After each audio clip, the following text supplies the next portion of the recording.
கரூர் மாவட்டம் பரமத்தி அருகே வெறிநாய்கள் கடித்ததில் 10க்கும் மேற்பட்ட ஆடுகள் உயிரிழந்தன. நெடுங்கூர் பகுதியைச் சேர்ந்த விவசாயியான ராசப்பன் 40க்கும் மேற்பட்ட செம்மறி ஆடுகளை வளர்த்து வருகிறார். காலை ஆடுகளை பார்த்தபோது பட்டியில் இருந்த 7 ஆடுகள் மற்றும் 4 குட்டிகள் வெறிநாய்கள் கடித்து இறந்து கிடந்ததைக் கண்டு அதிர்ச்சியடைந்தார்.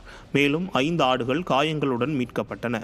வெறிநாய்களை கட்டுப்படுத்த திறனற்ற ஸ்டாலின் அரசு தவறியதால் வெறிநாய் கடித்து ஆடுகள் உயிரிழக்கும் சம்பவம் தொடர்கதையாகி வருவதாக விவசாயிகள் குற்றம் சாட்டுகின்றனர். ஈரோடு மாவட்டம் சித்தோடு அருகே பதுக்கி வைக்கப்பட்டிருந்த 600 கிலோ குட்கா பொருட்கள் பறிமுதல் செய்யப்பட்டன. கங்காபுரம் கொளத்துப்பாளையம் பகுதியில் குடோனில் 55 மூட்டைகளில் பதுக்கி வைக்கப்பட்டிருந்த குட்கா பொருட்கள் கைப்பற்றப்பட்டன. இதில் தொடர்புடையதாக ராஜஸ்தான் மாநிலத்தைச் சேர்ந்த ஜஸ்வந்த் சிங் மற்றும் சர்தார் சிங் ஆகிய இருவர் சிக்கினர். தமிழ்நாட்டை போதைப்பொருள் வியாபாரிகளின் சந்தையாக மாற்றுவதையே இலக்காக கொண்டு திமுக ஆட்சி செயல்படுகிறதா என பொதுமக்கள் காட்டமாக கேள்வி எழுப்பியுள்ளனர்.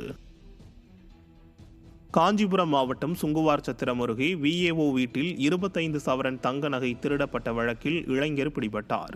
மதுரமங்கலம் பகுதியைச் சேர்ந்த விஏஓ துரைமுருகன் பெரிய தெருவில் உள்ள வீட்டில் தாய், மனைவி மற்றும் மகனுடன் வசித்து வருகிறார். கடந்த 18ஆம் தேதி துரைமுருகனின் தாய் மட்டும் வீட்டில் தனியாக இருந்ததை நோட்டமிட்ட மர்ம நபர் ஒருவர் வீட்டிற்குள் புகுந்து பீரோவில் இருந்த 25 சவரன் தங்க நகைகளை திருடிச் சென்றுள்ளார்.